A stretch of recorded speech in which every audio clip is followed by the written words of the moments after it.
Coffee with करण का चौथा season 9वां episode record हो रहा था। काउच पर करण जौहर के सामने इमरान हाशमी और महेश भट्ट बैठे थे।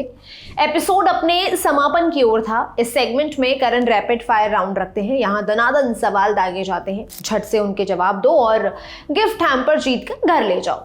इमरान इस बात से अनजान थे कि इस काउच पर दिए गए जवाब उन्हें आने वाले कई सालों तक सताते रहेंगे। है इमरान से पूछा गया कि उनकी सबसे खराब किस किस के साथ थी। इमरान ने मल्लिका शेरावत का नाम लिया। कुछ और सवाल हुए, जिसके बाद इमरान के जवाबों की रेल फिर से मल्लिका की तरफ मुड़ी। करण ने पूछा कि फला फला लोगों के बेडरूम में आपको क्या मिलेगा। तो इस सवाल में एक सवाल था कि मल्लिका शेरावत के बेडरूम में अगर आप होंगे तो आपको क्या मिलेगा। तो इमरान ने बिना सांस खींचे कहा, an idiot's handbook to succeed in Hollywood. ये बात मल्लिका पर तंज स्वरूप कही गई थी।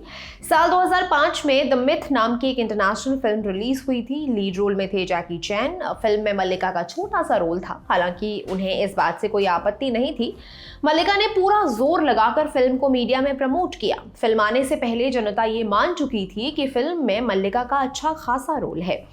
मल्लिका की तमाम कोशिशें अपेक्षित परिणाम नहीं ला पाईं। द मिथ के लिए उन्हें याद नहीं रखा गया।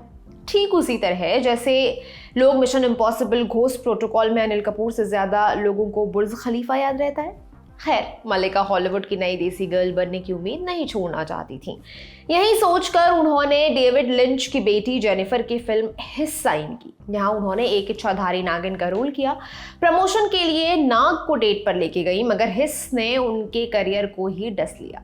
फिल्म के एक सीन में मल्लिका सांप को किस करती हैं। इस बात का इमरान हाशमी वाले एपिसोड से कनेक्शन है। जब मीडिया ने मल्लिका को बताया कि इमरान ने उन्हें सबसे खराब किसर कहा है, तो इस पर पलटकर मल्लिका का कहना था कि इमरान से बेहतर किसर तो वो हिस वाला सांप था। मीडिया के लिए ये तगड़ा तमाशा बन चुका था। खबरें छपने लगी कि इमरान और मल्लिका बेस्ट किसर के टैग के लिए लड़ रहे हैं। आखिरकार इमरान ने एक इंटरव्यू में साफ कर दिया कि वो मल्लिका से नफरत नहीं करते, बस मर्डर के बाद से वो दोनों लोग संपर्क में नहीं रहे। ऐसा कुछ नहीं था कि उनके बीच कोई जंग चल रही थी। हालांकि ऐसा नहीं था कि मर्डर वाले दिनों में इमरान और मल्लिका के बीच सब चंगा सी टाइप बात थी। सेट से उनके आपसी मतभेद की खबरें आती थी। मल्लिका ने एक इंटरव्यू में बताया था कि मर्डर के प्रमोशन के दौरान दोनों में खटपट होने लगी। उन्होंने उस पूरे मसले को अपना बचपना कहा और बताया कि वो इमरान के टच में नहीं है। मर्डर वो फिल्म थी जिसने टाइम पास के लिए एक्टिंग करने वाले इमरान हाशमी को एक्टर बना दिया। अंग्रेजी मीडिया ने उन पर सीरियल किसर का लेबल चिपका दिया। छोटे शहर के लड़के हंसी मजाक में उन्हें चुंबन देवता कहते। इस फिल्म ने मल्लिका शेरावत को उनकी पहली बड़ी हिट दी। अनुराग बासु के करियर को नई दिशा दिखाई। हाल ही में मर्डर ने अपनी रिलीज के 20 साल पूरे किए हैं और इस मौके पर फिल्म की मेकिंग से जुड़े कुछ किस्से बताते हैं।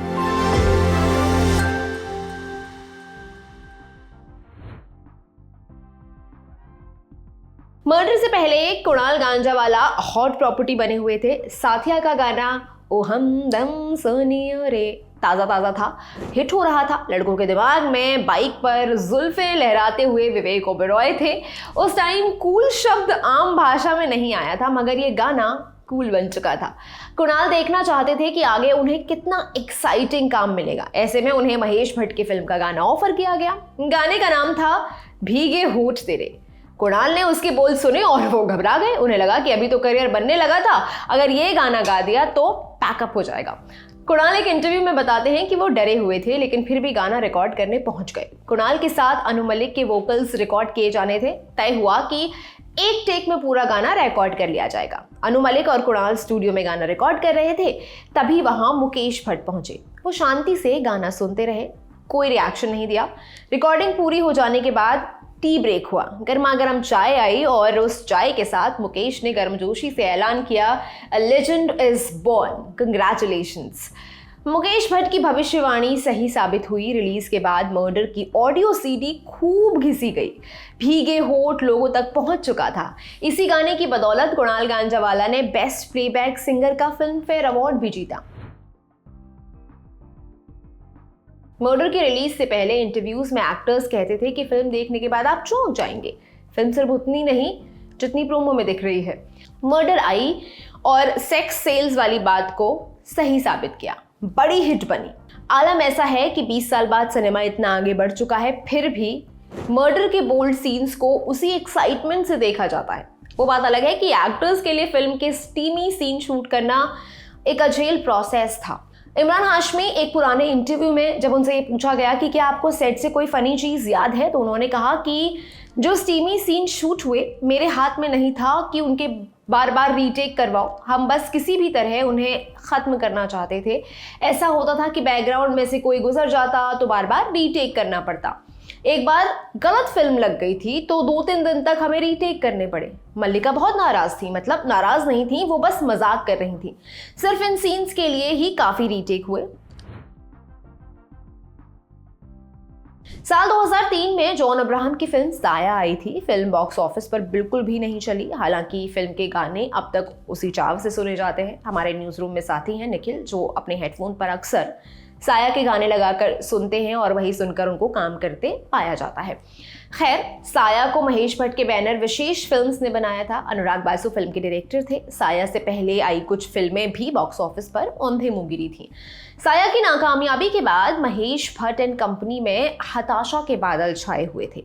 अनुराग गुस्से में थे। मन से साया बनाई और उसका इतना बुरा हाल हुआ। इसी गुस्से को उबालकर उन्होंने एक कहानी रची। महेश भट्ट को उस कहानी का बेसिक ढांचा सुनाया। उन्हें कहानी इंटरेस्टिंग लगी। इस कहानी को आगे मर्डर की शक्ल दी गई। फिल्म की कहानी के सेंटर में एक एक्स्ट्रा मैरिटल अफेयर था। इसी से मिलती जुलती कहानी साल 2002 में आई हॉलीवुड फिल्म अनफेथफुल की भी थी। कहा जाने लगा कि मर्डर ने अपनी कहानी वहीं से उठाई है। महेश भट्ट ऐसे आरोपों पर झल्ला उठे। उन्होंने एक इंटरव्यू में कहा, लोग कहते हैं कि मर्डर अनफेथफुल है, तो मैं कहता हूं कि आप बड़े मूर्ख जाहिल किस्म के लोग हैं। महेश भट्ट ने कहा कि दोनों कहानियों की परिस्थितियां मेल खाती हैं, उससे ज्यादा इनमें कोई समानता नहीं है।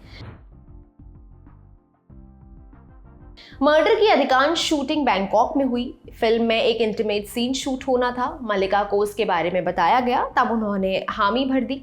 हालांकि अगले दिन जब टीम सेट पर पहुंची तो मल्लिका ने अपने हाथ खींच लिए। वो सकपका गई। दरअसल ये एक न्यूड शॉट था। मल्लिका को भले ही पहले बता दिया गया था, लेकिन ऐन मौके पर वो सकपका गई। हर गुजरते पल प्रोडक्शन का खर्चा बढ़ता जा रहा था। सेट को ज़ाया नहीं होने दे सकते थे। ऐसे में तुरंत एक बॉडी डबल को ढूंढा गया।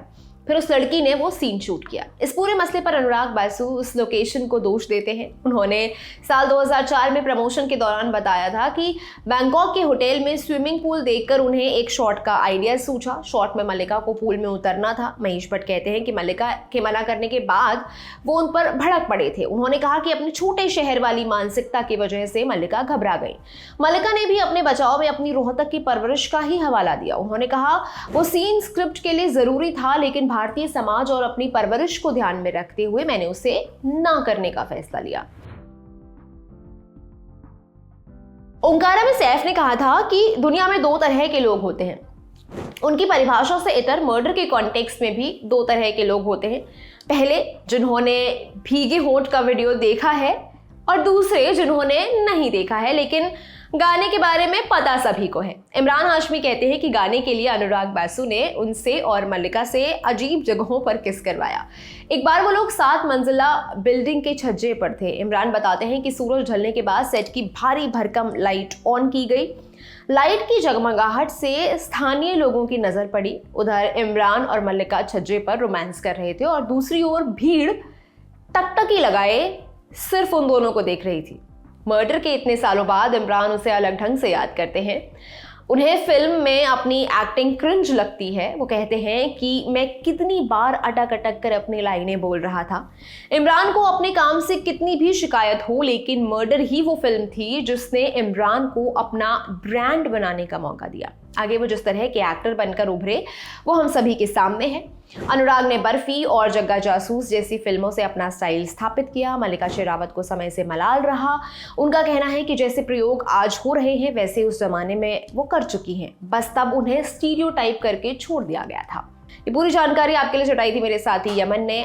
आपका मर्डर पर क्या कहना है, आपको वो फिल्म कैसी लगी, आप हमें कमेंट करके ज़रूर बताइएगा। मैं हूँ गरिमा, आप देख रहे हैं लल्लन टॉप सिनेमा। शुक्रिया।